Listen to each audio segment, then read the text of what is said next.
Alright, I think we should be live.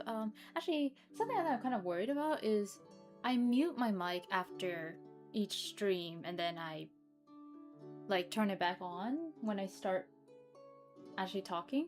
Is the last stream okay? Because for some reason I can't remember if I actually unmuted myself and then remuted myself, right?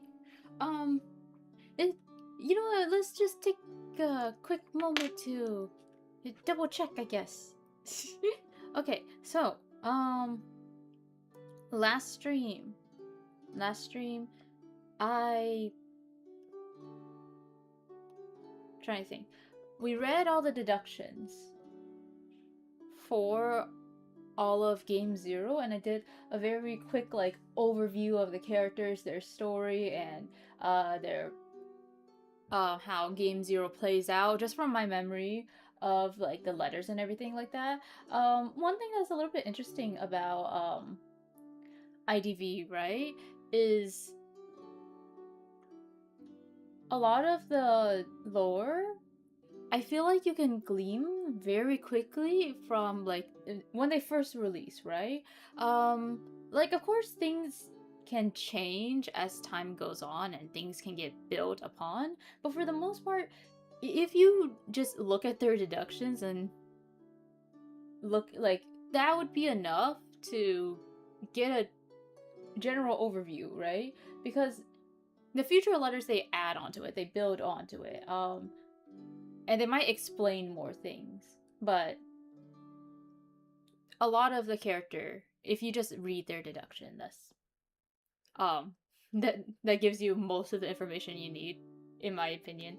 Hang on, I'm just gonna look at something real quick.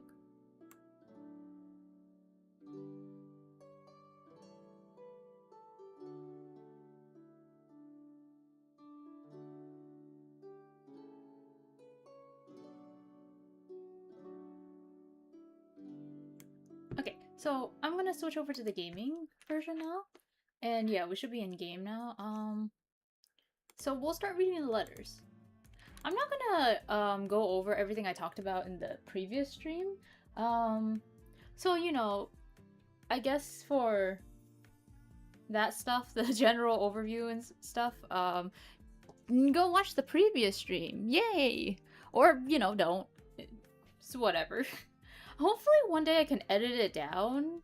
Um, so it will be easier for people to watch, but I don't really know how to edit, and also it's just not really fun.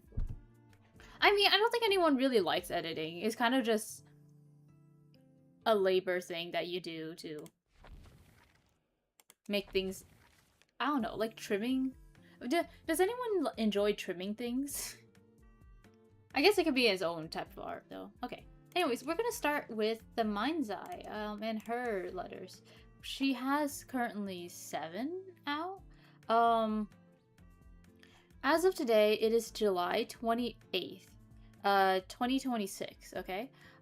So, any letters that come out after this and any information that changes after this, I will not know. We are going to try to like read through all of these, and we're also going to try to watch some of the trailers and I guess give a reaction to them.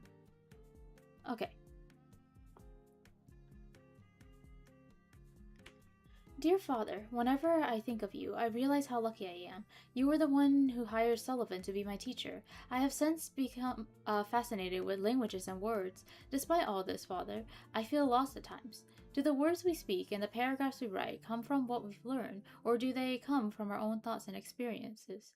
I can never fully trust the things I write, and I'm tormented by thoughts that may not be completely my own. Sullivan said that I must persist in order to gain my confidence and let my talent shine. Okay, there we go. Despite that, I have yet to confirm whether I have any talent in writing. I do hope that one day I will make strides in literature. It is such a wonderful thing to experience my own thoughts and experiences. Wait. Shit.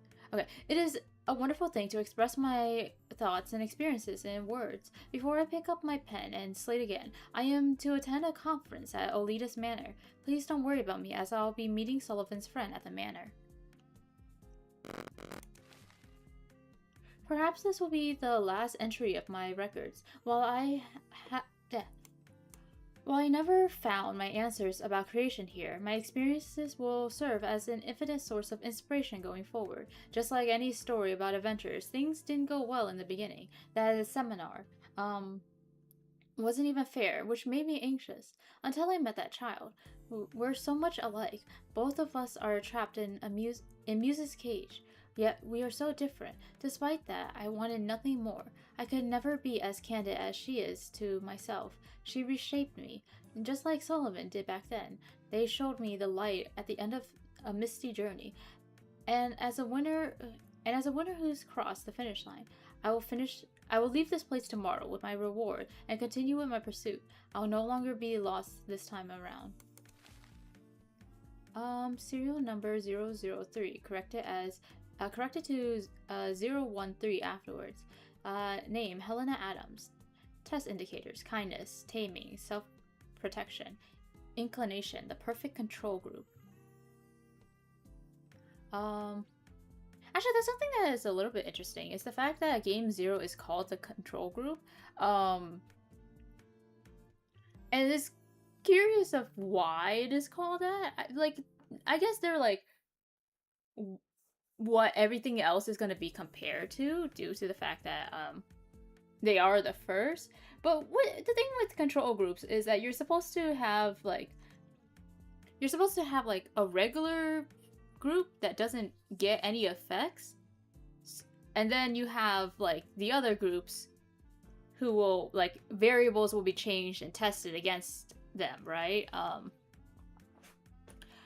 Yet again, I think maybe that's a hint as to what could potentially be going on, because like Orpheus makes a deal that, oh, if you come to if Ada comes to the manor, he'll give medicine to Emil, and that will help cure Emil's condition. But what could have happened is, like, we do see them testing things on Emil, and with, like, the little indications, like, is theorized, like, the first number is the game they are in. So this is game 0. The second number is whether or not they tested positive for an effect against the medication that they are, like, being tested against, right? And then the last number is the participation number. So if there's like 5 participants in a game, it'll be like participant 1, participant 2, participant 3, participant 4, participant 5, you know? The fact that Helena does test positive for something though, and I think the other characters also test positive for things, kind of show that they are using like actual drugs against them. So I don't think Orpheus is giving Ada and Emil like a sort of placebo. If they do, though, that would be really interesting. It would be a really good plot twist, I think. I would like it if they do that. Anyways, overall evaluation: a manic at heart. She was tamed by her own conscience, and education. Her self-awareness was sound. Her mentality was mature. She should have been an ideal control group, but she turned out to be easily tamed and difficult to control. Methodology. After multiple tests with 010 in the early phase, we conducted pharmaceutical interventions in stages with a more reasonable dosage, according to the data. On number 003, early in the experiment. Number 003. Early on in the experiment, number 003 showed excessive compassion and care towards number 004, as they were both lambs. She also showed kindness towards number 010, as she considered them allies. Number 003 was wary of number 001 throughout, who was more mysterious and overbearing. As the experiment progressed, number 003 became excessively compassionate. This affected her otherwise sane mind and led her to making incorrect judgments in extreme situations. She gradually fell into 004's trap and became the only Punisher in the game. When the truth was exposed, the shock from the cognitive deviation and immense skill shattered 003's protective shell for her personality. This seems to have created an ideal environment for the drug, yet the results of the experiment were far from what we had expected. Analysis summary. As Sullivan's prey, I decided that number 003 should have been the perfect control group based on her early exchange with Sullivan. At the beginning of the experiment, her behavior proved our point. She was too kind and easily tamed. In conventional cases, once a control group has been broken, it would rapidly assimilate into the experiment group. Perhaps there was a certain unavoidable misinformation about her recent developments.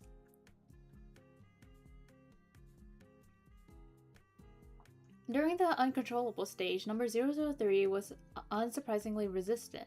This ultimately negated the experiment's result as expected. We cannot determine whether it was the instability and insufficiency of the medicine or number 003's inherent characteristics that led to such a result. I'm trying to think. So Helena was like nice to Roy in the beginning.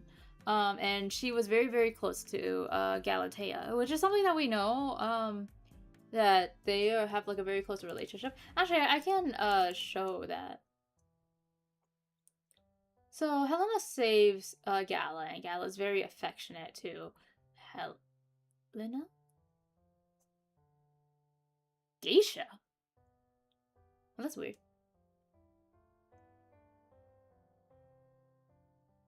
Oh, that's cute. Okay, so Sullivan and Orpheus are pen pals. Yeah, so I'm trying to think. Yeah, so she comes to the seminar because Orpheus knows Sullivan and like Sullivan recommended it to her. So it's a little bit different. She's not really using this as an opportunity to get away from Sullivan. I don't know if that was ever really a thing. But it does seem like she is using this as an opportunity to further her, what's it called? Further her... I don't want to end stream, because it is very early into the stream. But, like, my body is going through so much pain right now. So I'm tempted to just stop for a bit. Okay. So she goes into the game because she has a little bit of connection to Orpheus already. And, you know, he's doing this big event. She participates in it, and then she gets, like, brought in. And I don't think they're really using control group correctly. It's just more so he sees Helena as easy to control rather than, like, this being a control group. He's like, oh, she's very docile, so I feel like she would be very easy to, like, test things against, because we should theoretically know how to handle her and, like, how she will react. So that's why they really like her. So with this, her being the only Punisher in the game, I know a lot of people thought this meant she was going to be the hunter for Game 0. Obviously, we know that's not the case. She doesn't get an identity switch. So, I think... So, Galatea sets up something that becomes a trap, and then that causes her to become a Punisher in the game. We do know that she eventually steals Emil's, like, the whistle from Ada. And I'm guessing Gala manipulated her into doing that, and that causes Emil's punishment. Well, I guess Ada and Emil's punishment, really. And with this, once the truth was exposed, that she was, like, manipulated, that she was lied to, and that she also caused their deaths, basically, that causes her to, like, start freaking out.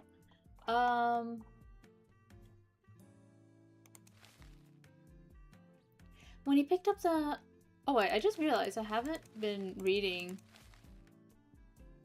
the titles. Okay, so this is a letter to father, Helena's manor diary, and then a page from the experiment file. I don't remember how all these letters work. I think the first letter is like before they ever go into the manor, so some kind of like little snippet about like what they're thinking and their backstory. Then this one is like while they're in the manor, they write a little diary page. And this is the experiment file that Orpheus is right. And I think this is another thing, like this is like kind of part 2. Or maybe not part 2, but just another letter that they write while they're in the manor. And then I don't know what 5 would be. This is the portrait. So this is sort of like an, I guess, objective analysis of the character. Actually, can I look at the portraits? I have it right here. What?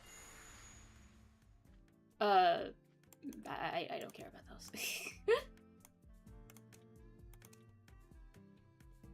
Yeah, so this is the same thing that you see in the letter as well. So it's unfortunate we're not going to see like the little pieces because when you get the letter or when you do the birthday event, you have to tap on things and then it like shows a little bit more. It shows a little bit more of the portrait, right? I don't think I can show that though, unfortunately. At least not in game. I can probably do it somewhere else.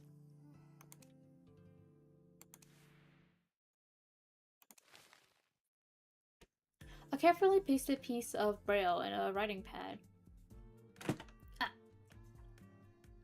When he picked up the hunting rifle, I uncovered the truth of fear. When you found the whistle, I touched the mask of goodwill. When I entered the study, I knew the truth of human nature. Now, Gala, the game is at its end.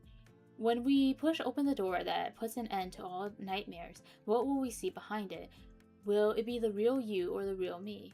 There are bloodstains at the edge of the piece, and an Italian phrase written in an exaggerated cursive below it. Muse number 3. Once upon a time, when a light was taken from her, the love and expectations Helena Adams received helps her stay from the border between rationality and madness. Now, when facing betrayal and without anything to rely on, she never loses her anchor between good and evil. I do kind of... I was really worried that the game would make it so that Helena would be a little bit, like, would just be evil, kind of like Gala. And I think a lot of people interpreted it that way, that Helena, like, was sort of sadistic and, like, being horrible to Ada in, like, the recent letters, right?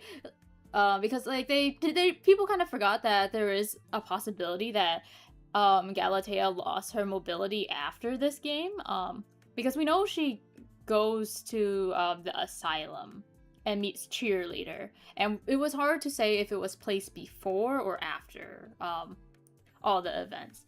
So I wasn't really too surprised because I knew it was a possibility, and I was more on the... I kind of believe that she met Cheerleader before Game 0, but you know, I also... I was fine with either possibilities. Helena Adams, investigation, field note 1. So these are going to be Alice's notes. I wonder how this is going to go, because it would be very curious if she does, if all of the letters up till, like, letter 10, right? If they are going to be all, like, Alice. Actually, one thing that would be very interesting is if we stop the letters here, because we're at the bottom of the page. I don't know if there's any characters older than 7. Hang on. I don't think I have all of Emily's letters, so I can't check, actually. Is there any characters that have a, like, letter 8 to them? The first time I heard of Helena Adams was through a series of articles recounting the inspiring yet tragic story of a young girl who lost both her sight and hearing. Under the guidance of a remarkable teacher, she began to develop a notable talent for writing. Her pieces, published in the local newspaper, were marked by an elegant use of language and deep emotional resonance. Yet despite their beauty, there was a lingering unease beneath the surface. At the time, other pressing matters took my attention, and I did not pursue the story further. However, when her name resurfaced in a list of missing persons under special circumstances, my curiosity was rekindled. Helena Adams. The first person I approached in my investigation was Mrs. Allison, a former maid in the Adams household. Gentle and approachable, she reminded me of the governess who had cared for me as a child. A woman whom we children had cherished for her kindness. Miss Allison, wait, is that Orpheus's mother? Because I know I'm pretty sure she still has fond memories of them. Miss Allison had come to work for the Adams family in the year Helena was born. Mrs. Adams had requested her help in caring. Wait, Mr. Adams had requested her help in caring for both his wife, who had been left emotionally fragile after the birth, and the infant Helena. As a baby, Helena was incredibly well behaved, Mrs. Allison recalled wistfully. She rarely cried and was full of wonder at the world around her. The only issue was her fear of the dark, so we kept her bedroom brightly lit. Mrs. Allison sighed deeply. But sometimes fate shows its cruelest face. After a sudden illness, Helena lost her ability to see, and in the common view, her chance to explore the world that she had been so curious about was gone. She became bound to the darkness she had feared most. At first, it was unbearable. Helena could sense light and vaguely make out shapes at a distance, Miss Allison explained, holding her hand apart to demonstrate about a foot distance. Mr. Adams, ever the devoted father, showered her with gifts, countless toys, and even dedicated an entire room to them to comfort her. I spent almost every day in that room with her, but by the second year, she paused, folding her hands. Both mother and daughter fell apart. Those were difficult times for us all. I was already familiar with much of what happened next before I spoke with Miss Allison. After Helena's vision deteriorated further, the child plunged into a period of uncontrollable rage and madness, a frantic despair that seemed to consume her very soul. Her mother, already stretched thin, collapsed under the strain and fled to her family home, never to return. Mr. Adams, desperate for a solution, sought out every possible remedy and consulted numerous physicians. Finally, through the recommendation of a noted psychologist, he met the renowned educator of special children, Miss Sullivan. When Miss Sullivan arrived, everything changed, Mrs. Allison continued. She taught Helena how to read Braille, which allowed her to read, write, and even recite. But more importantly, she taught Helena how to live in the darkness and how to endure the solitude that came with it. As Mrs. Allison traced the edge of a photograph I handed her, a close-up of Helena taken just 3 months before her disappearance. She hesitates. Her words seemingly caught in her throat. Miss Sullivan insisted that Mr. Adam removes everything that had once comforted Helena, she said softly. It started with her colorful dolls and toys, which were replaced with Braille books and everyday objects. Miss Allison found this shift unsettling. Miss Sullivan even forbade us from speaking to Helena during her lessons, Miss Allison added. No matter how much Helena cried, the only way she could communicate was by passing a Braille note to Miss Sullivan. She wiped her eyes, as if the memory weighed heavily on her. Eventually, the last companion Miss Sullivan removed from Helena's life was Miss Allison herself. I felt her methods were too harsh for a child, and I voiced my concerns to Mr. Adam. He spoke to Miss Sullivan, though I don't know what was said. In the end, Mr. Adam decided to let me go, and after Helena turned 11, I never saw her again. Miss Allison's voice faltered slightly with resentment, but she quickly regained her composure. Perhaps Miss Sullivan really did know best, she added, sighing. After all, the once frantic monster became poised, learned role model. When I inquired about Helena's hearing impairment, Miss Allison's answer surprised me. Helena could hear perfectly well. Miss Sullivan had even trained her to be exceptionally sensitive to sound. A confused look crossed Miss Allison's face as she clarified. At least that was the case before I left. After bidding Miss Allison farewell, I obtained Helena's medical record from various sources. There was no indication of any illness that could have caused her deafness after the age of 11. I then tried to visit Miss Sullivan, but her assistant refused to let me see her. With few options, I turned to Mr. Adam, who welcomed me into his home. When I arrived, he had just returned from Dublin, clearly fatigued after receiving a tip that Helena had been spotted at a station there. following the announcement of his reward. Cheritons, all of them. Mr. Adam remarked bitterly as he poured tea, gesture for me to sit. In a few days, I'll head to Gospel. A collector there claims he saw a half-completed sculpture at a seminar that looks strikingly like Helena. Oh. Oh.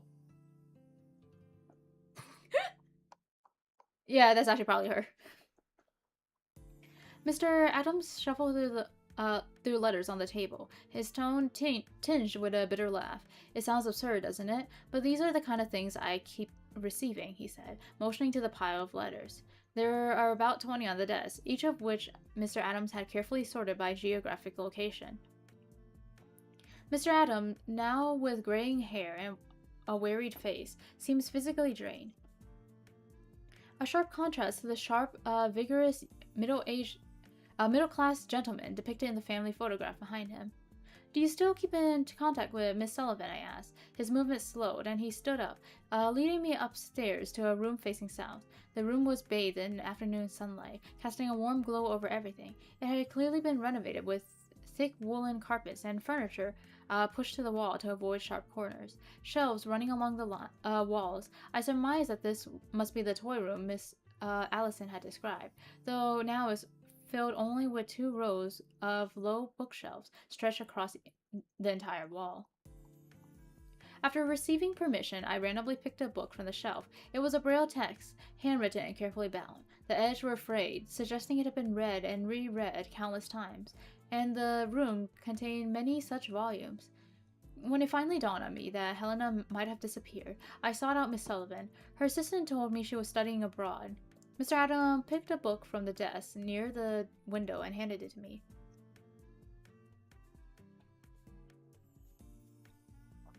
Shortly after, Miss Sullivan sent a book to me. The book, titled Night Writing, stood out among the others. It was a legitimate publishing number and a distribution authorization. The first and last page were inscribed in Braille, with varying pressure and spacing that suggests different people had written them. Since I had not yet become proficient in Braille, I relied on Mr. Adams to translate. He pointed to the raised dot on the title page. It was a gift from Miss Sullivan to Helena, he explained. The inscription on the title page is her message to Helena. My child, may you persevere through the darkness. I cannot fathom how this book ended up back in her hands, Mr. Adam murmured, flipping to the last page. His finger traced over the denser raised points as his eyes grew misty. It's beyond a doubt who the writer is. Miss Sullivan, it is true that I cannot see the color of the sun, nor describe the shape of the birds in flight, but I can still feel the sun's selfless warmth, still hear the courageous flaps of wings. The vivid world is not something only to be seen. The vitality and strength of its beauty prevents me from accepting sympathy won by lies and praise gained through pity. It also keeps me from being content as a survivor locked away in a cage. Even in darkness, I long to be a creator, to make a choice driven by my own will, though I do not yet fully understand what that will might be. Still, one must take the first step, wouldn't you agree? Maybe the person I once saw the darkness as only solitude, but now I no longer fear the dark. I no longer feel alone.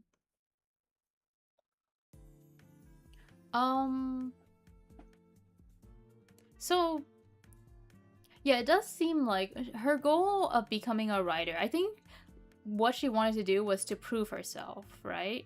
Like she did want the seminar to be used as a way, to further her abilities and further her goals, right? And it does seem like she wanted to break away from Sullivan and the image that Sullivan put onto her, which is this pitiful child that that's both deaf and blind. She wanted to sort of show the world that she's capable and that she isn't somebody to be pitied. And also she wants to probably break, where is it?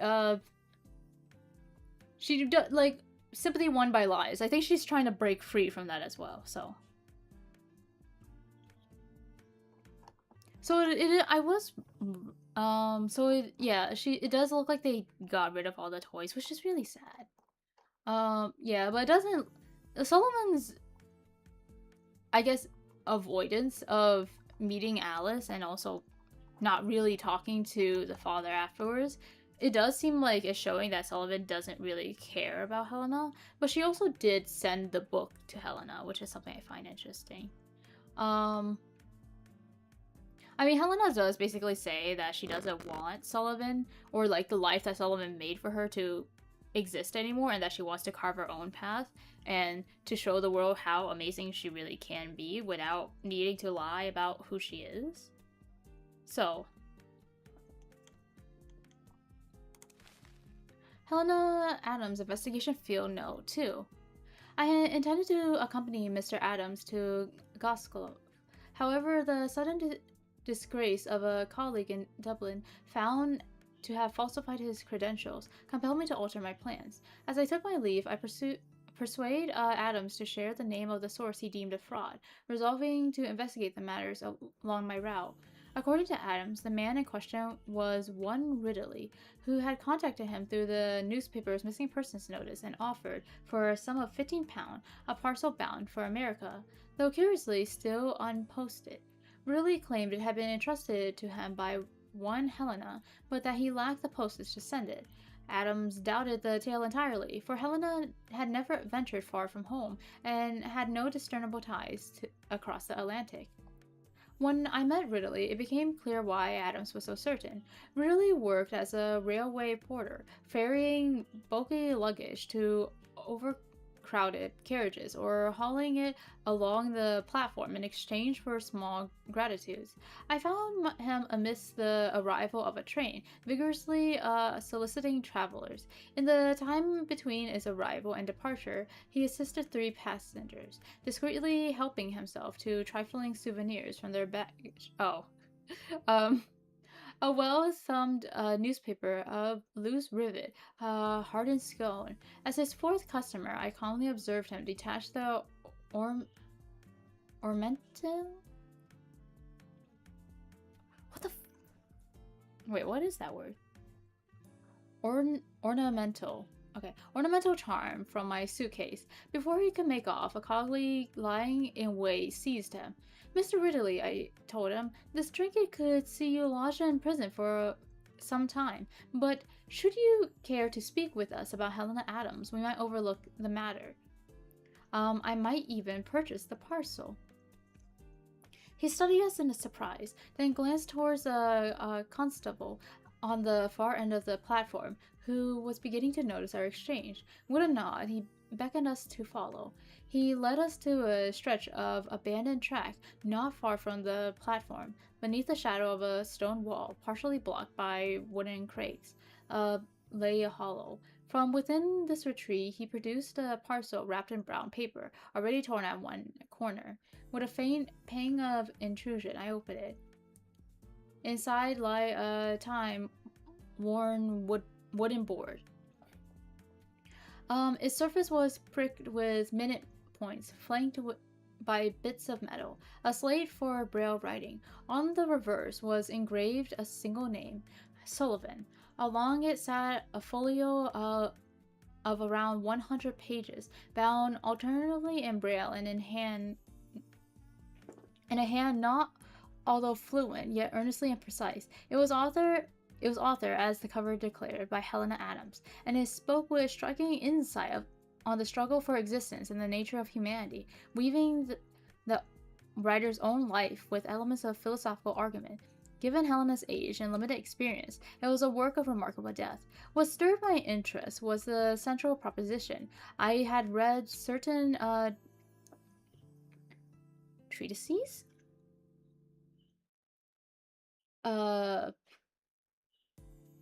What is... Okay, I'm gonna search that one up, because I actually don't know what that word is. Treatises... A formal, legal, binding written agreement between sovereign nations and international organizations. A binding formal agreement, contract, or other written instrument that establishes obligations between 2 or more subjects of international law.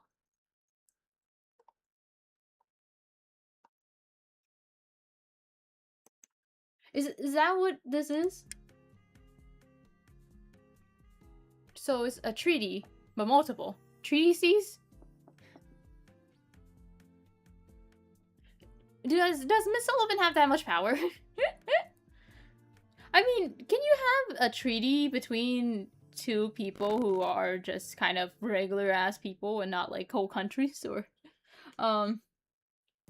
while this manuscript did not wholly conflict with her views, it departed from her repeated emphasis on formative power and regimented education. Helena's work was rooted in self-examination. Education appeared merely as one of the several channels for such inquiry.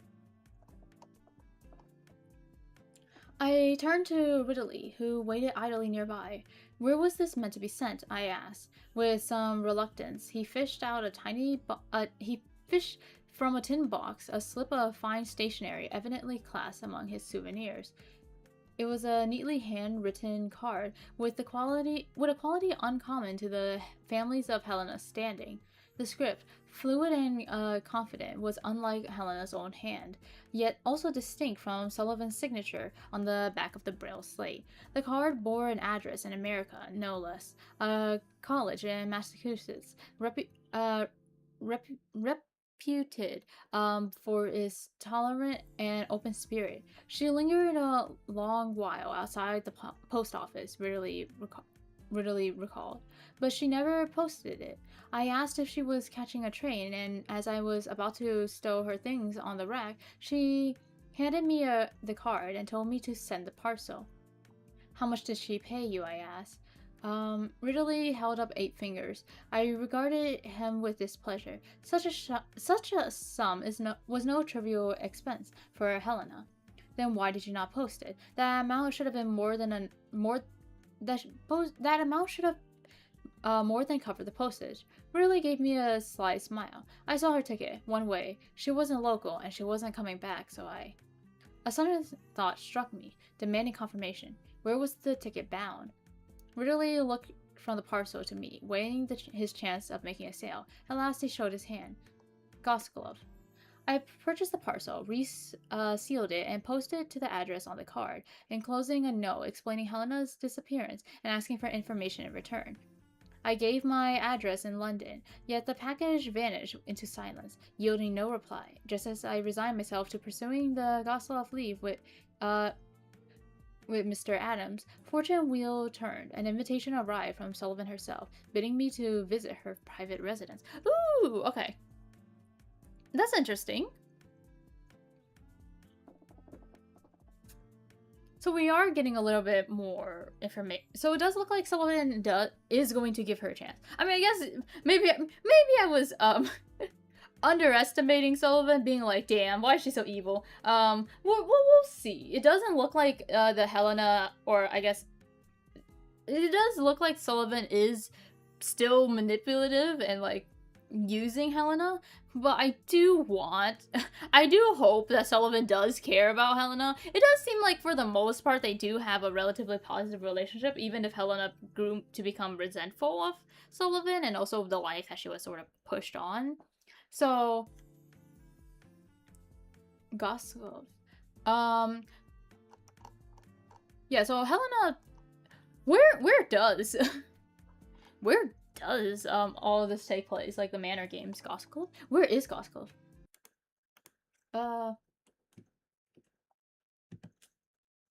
Scotland. We know Alice works for like the WHO organization, right? I think that's what it's called. And she has an apartment in London that is, let me see. That's, this one. The Mr. Ross apartment right there, right? And so Helena goes to the Americas for a little bit, and then she's trying to write a letter or like something, and she's trying to get it to someone. And we don't really know who that is at the current moment. Or at least I don't think so. It is possible that she tried to get it to Sullivan, specifically.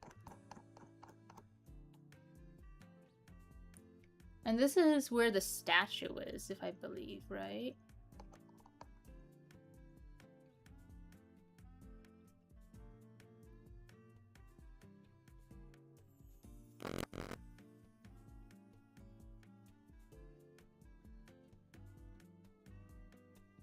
Okay, so we don't know who this gets sent to.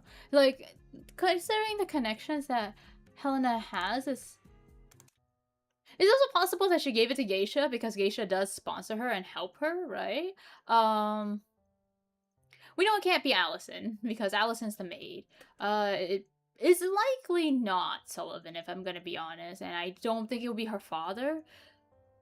So one thing that could be really funny is what if she tried to send it to Geisha, right? She like maybe like some her letters and stuff like that. Well, actually, wait, what was she writing? Shit, I'm sorry. Like I literally just read it, but I forgot already. My memory is really bad. That's why I don't feel confident to talk about the lore a lot of times. A script, fluid and confident, unlike yet distinct from.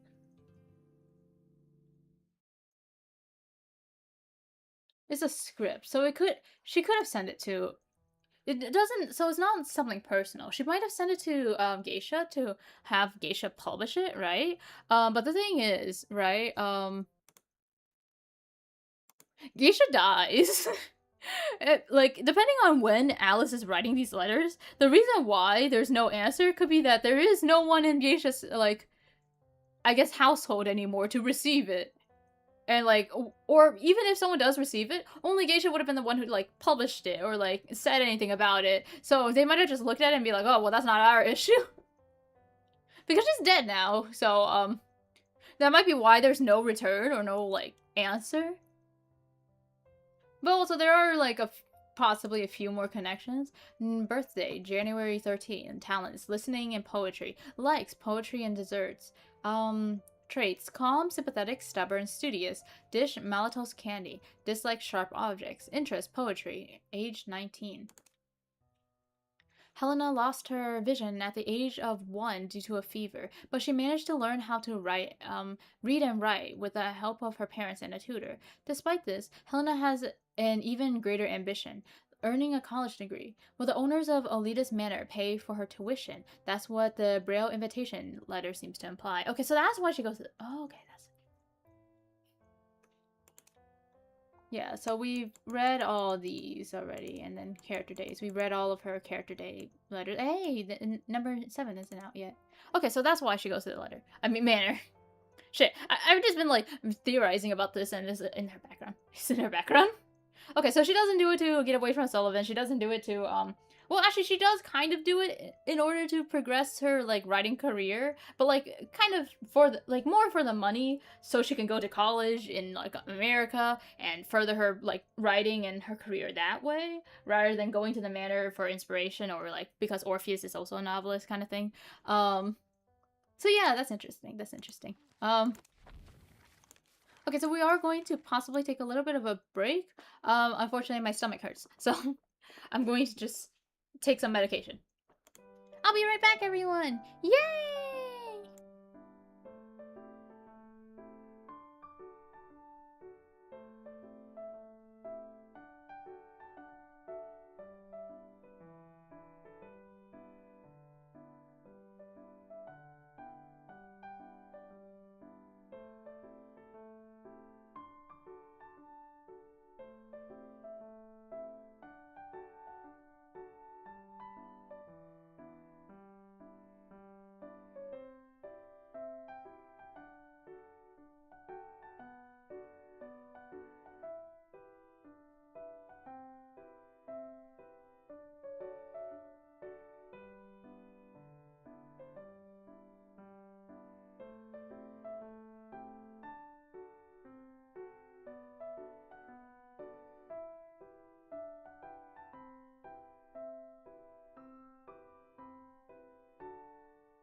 Alright, I hope it didn't take too long.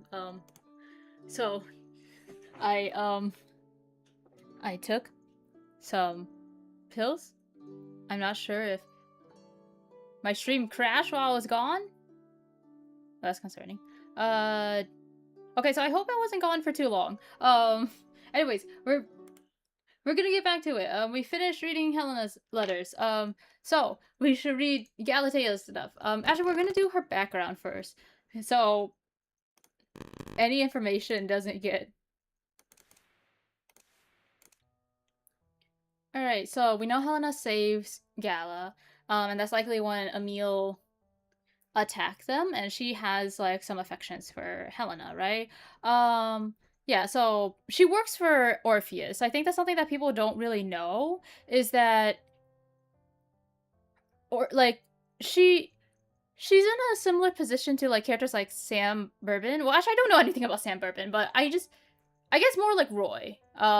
Like she's not like she becomes an employee a little bit later, but she does work for Orpheus, right? Like with other characters that are like participants in the game and they come back pretty much immediately because Orpheus is like, okay, your first game is done.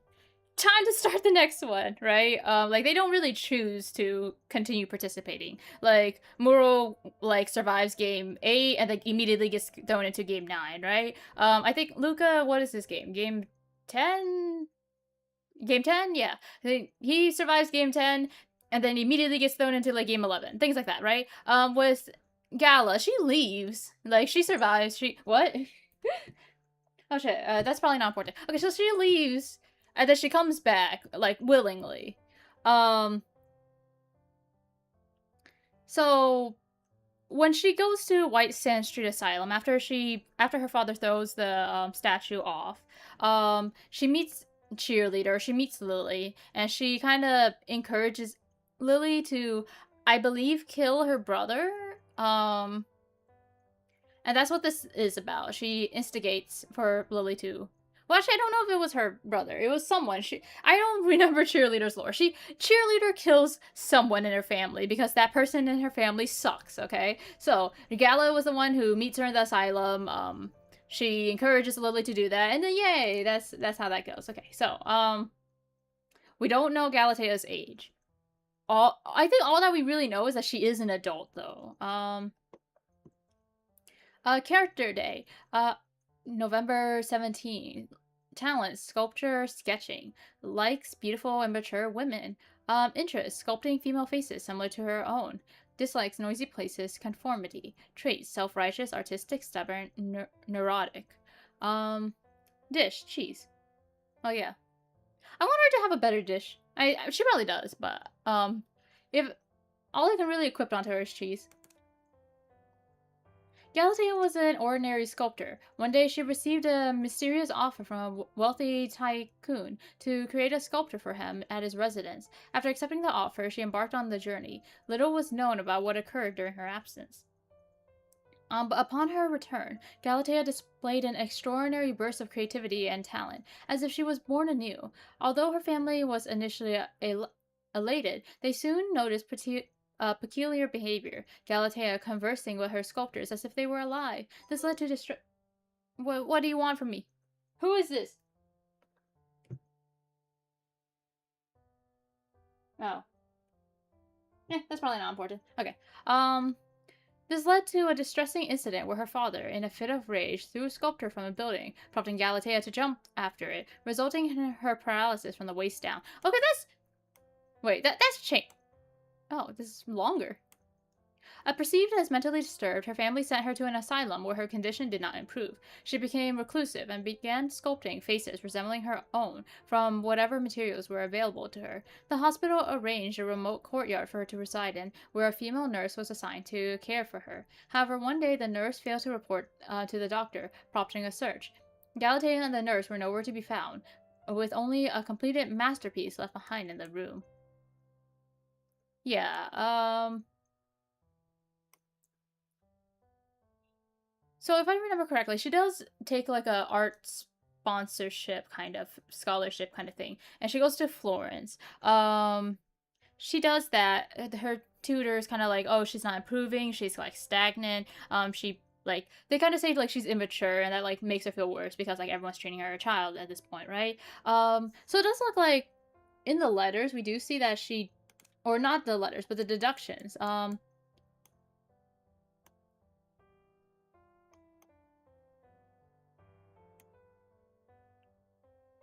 Yeah, so she goes to the DeRoss's place, and then this is where she gets like her big inspiration. She like improves as an artist, like substantially, right? Um, so I don't know if like Baron was actually the one who commissioned her, or if it was Orpheus. Considering how everything seems to like fall in line with she goes to like Manor in Game Zero, and then she comes back, kind of goes crazy, gets sent to the asylum, meets Lily.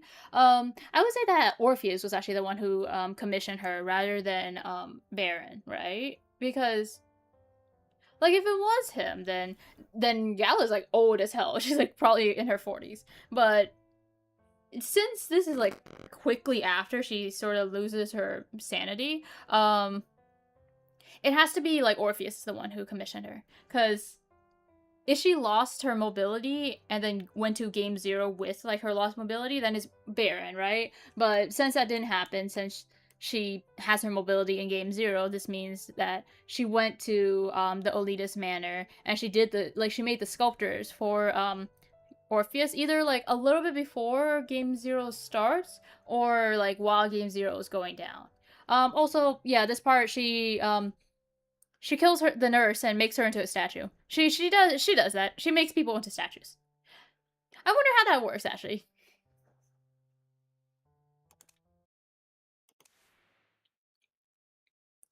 Dear father, I had okay, an unsent letter in a waste basket.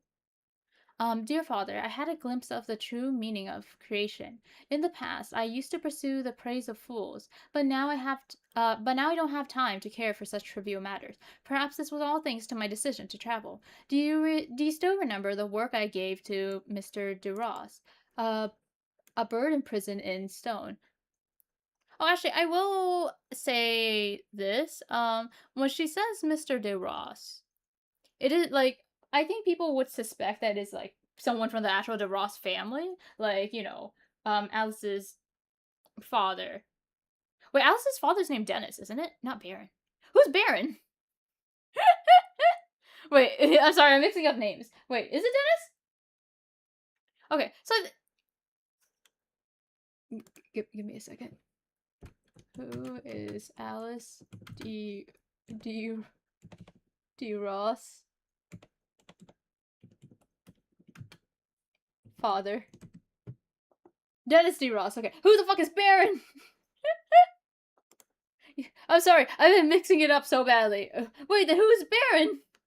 Okay, who is Baron in IDV? So wait, Baron de Ross is a character though, and the father of what? Okay.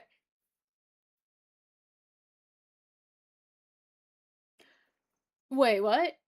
Has no one realized yet that Baron de Ross is almost certainly Orpheus? I feel like no one has talked about this yet, or even put two and two together, because what has been revealed so far is there's almost no doubt Orpheus is Baron de Ross. Okay, so I take that back. I take that all back. So Baron de Ross is the one who commissioned Gala, because maybe Baron is actually Orpheus. Yeah, if Dennis. So we know there's Dennis D. Ross, and we know there's Alice D. Ross, and who's the mother again? Well, it's definitely not Baron.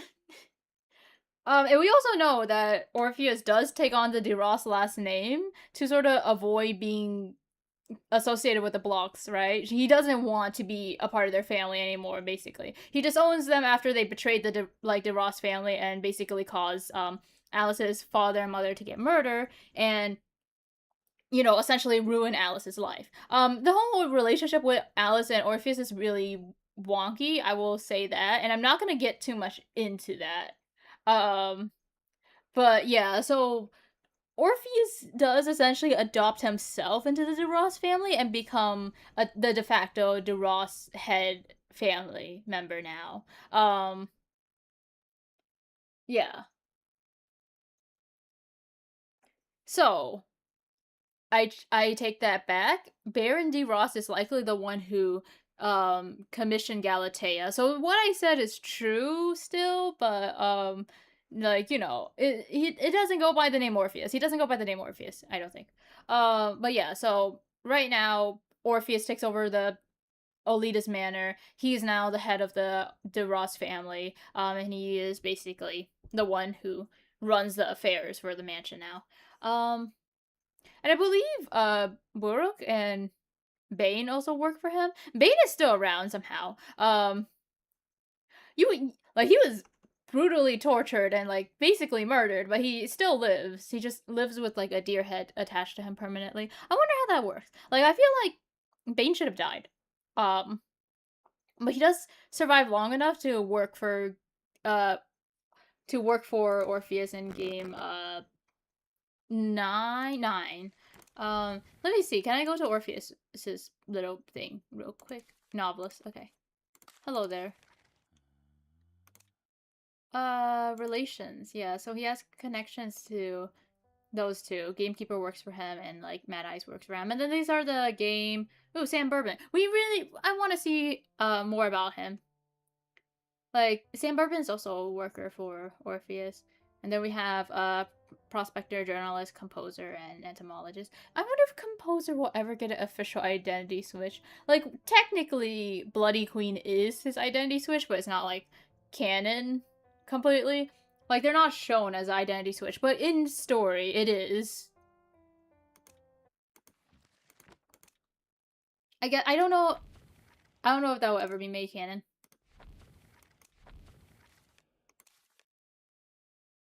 Okay, so Galatea. I'm sorry, I got really distracted from all that.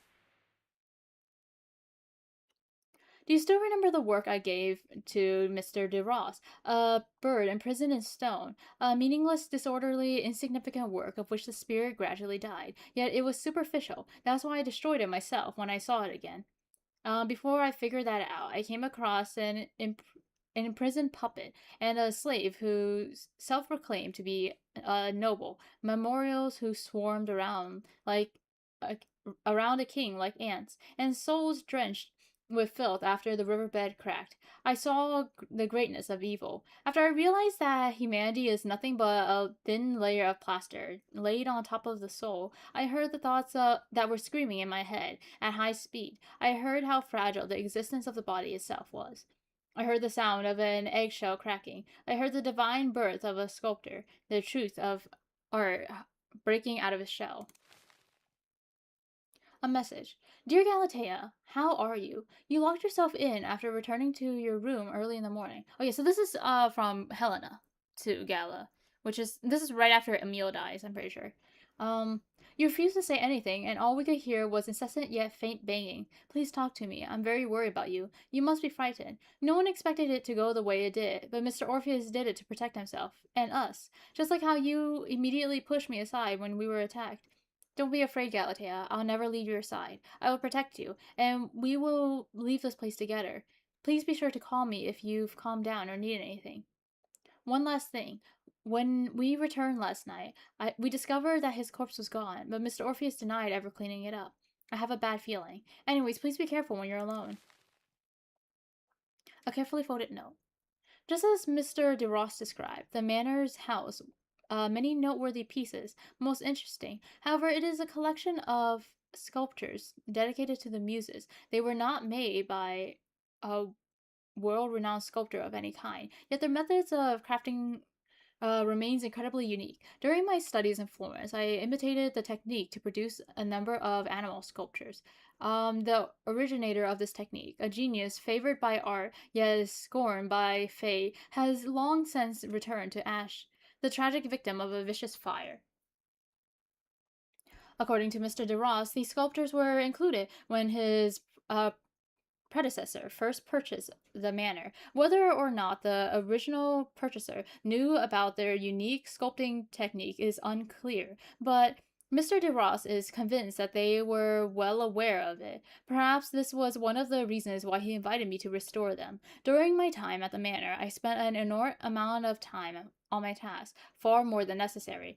The reason for this is that I made a number of interesting discoveries, one that were not mentioned to me before. Namely, they were two genuine sculptures of the muse uh Tercep- I know this is like a Greek name. I don't know how to say it though, so I'm not gonna try. I'm sorry. Um, in different poses and a near perfect counterfeit of Calliope. For a set of sculptures to contain two of the same figures is a rare sight. Generally, this is the only case where a piece is lost during the sculpting process, forcing the artist to complete the original set with a new replacement. As for the counterfeit, her only imperfection is one that was left by her creator and can only be noticed by those who are capable of perceiving the truth of art. Perhaps it isn't an imperfection at all, but an incomplete section of the sculpture, much like the words written on the counterfeit's back, which have been rubbed away. Perhaps they're simply waiting for the artist to return and finish what was started. And if Mr. DeRoss isn't waiting for that person to return, then he most likely intends to take their place. When he finally makes his decision, I believe I will return to the manor yet again for my muse and for myself. I will ensure that she is made whole. I wonder what this means actually. I actually don't know what to make of this one. So yeah, she does choose to return to the manor. She's basically telling like, so she makes a statue and it's incomplete. And I'm guessing, yeah, I think she finishes the one that was like based off of Emil and the one based off of Ada, right? So very likely the last one that she never got to fully complete was Helena's. That or herself, because she was making a lot of statues based off of herself, right? Um, so she wants to return to the manor to both complete her statue and possibly find like, well, possibly just improve her art even more. But I think it's mostly just to finish her statue. Like, it's something that she needs to do for herself and like her muse, which is like Helena. I'm pretty sure. Um, oh, we actually don't get a. I just realized we don't have like this is number 3 is usually the Orpheus like letter, so we don't have that. We have the prior, like the before manner. We have the during manner. And then this one is also this one is an after manner thing, or like after game 0, and she's like wanting to return a message. Dear sir, your collection is indeed as interesting as you promised, but there's still room for improvement. Specifically, we should select containers for the muse's masterpiece as that are more appropriate, rather than simply producing average replicas. This is perhaps most significant insight I've gained from my visit. I look forward to meeting you again soon, Galatea. During her long days of creation, Galatea gradually realized that her true inspiration came not from the cold, varied forms she carved, but from the restless soul trapped within them. So that's it for her letters. I kind of don't really know what to make of her character right now. Like I kind of had so I had a sort of image of her, and I don't think it's necessarily changed. It's just that the new information, I just don't know where to place it, right? Um, like people kind of underestimate her because I think with a lot of the hunters, they are generally more nicer characters, but also I don't know why, but a lot of people seem to think that not Helena, Galatea is this very cute, sweet person, and like yeah,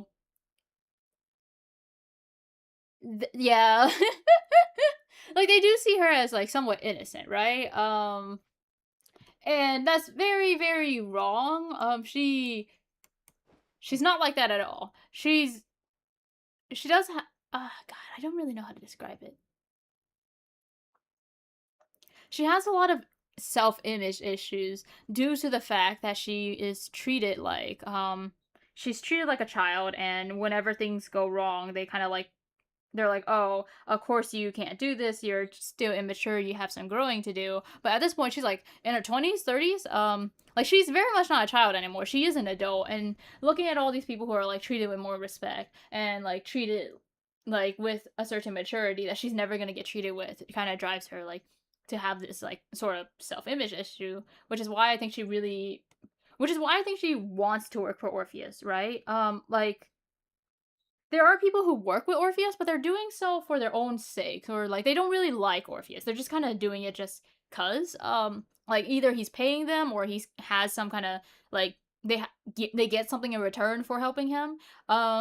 Like Norton is working for Orpheus and helping him out, but I don't think he doesn't like Orpheus. And once the deal is done, he's gonna be like he's gone. He's not gonna stick around, right? But with Helen, like not Helen, oh my god, with Galatea, it seems like she does want to stick around, right? She doesn't she doesn't want to leave once this is all done. So I think that's really interesting. Um, so yeah, so she does plan on returning. Um,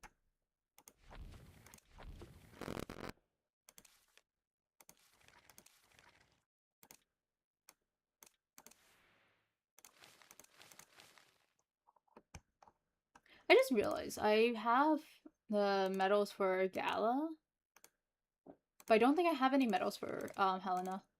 I should probably try to play Helena more often, honestly. But honestly, I don't like playing decoders that much.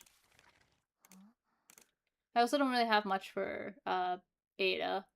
I am actually somewhat close to getting some things for Ada. I do not like doing palette stun ones. I probably have to wait for bot matches for that, or like go back down to Elk, and I don't know if I want to do that. I don't know if I'm gonna rank as Survivor for the rest of the season. I have been ranking as Survivor a little bit though. I haven't healed anyone with empathize. What the fuck? Hang on. Where is my thing? I have ranked a little bit as Survivor. Ignore my 2% win rate. How did I get that one win, actually? What the fuck? How did that happen? Wait. I wanna switch my combo back to original me. It's my favorite one. Now I think of it, do I have any other Emil ones? I didn't get the last one because it was during the boycott, so I didn't get the purple Emil, which is very sad for me. I don't know if I have any frames that would go well with it.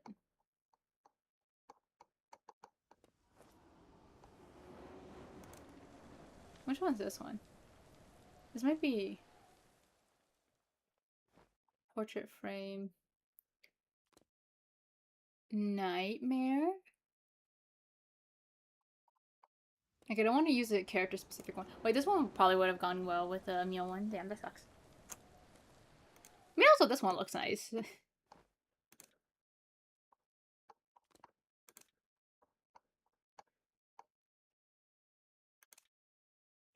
It's a shame. But it's okay. This one was from the script idea stuff, right? Okay, so we're going to probably end stream at this point. It has been fun discussing some of the characters. We'll do Ada and Emil next, and then we'll probably once we do that, we're probably gonna do another stream, another streams, where we talk about where is it? This thing? Achievement rewards. No. Here? Let me click on my let me click on my thing. This thing? No, it's bro. How do I how do I get to my is it in map editor? Okay, here. Yeah, I got the little portrait. Oh, I also got that one. The graffiti, that's so cute. You have everything. I remember when the game mode, like when this thing first came out, I immediately was able to unlock everything, and I was like, oh shit, well that's nice.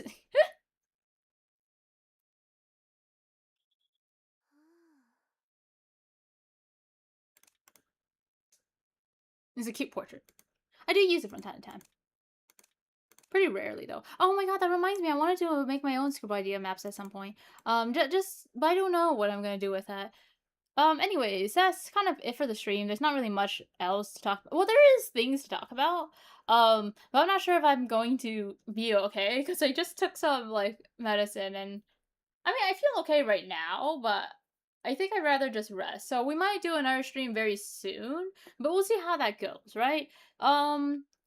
Yay! So if we do another stream, though, I don't know if I'll do IDV or I won't do an IDV discussion stream. I'll probably do Hello Charlotte, and continue with that, and maybe Hell Maiden.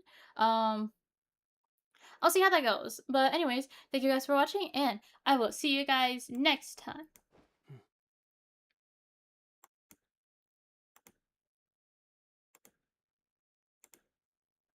Where's my ending?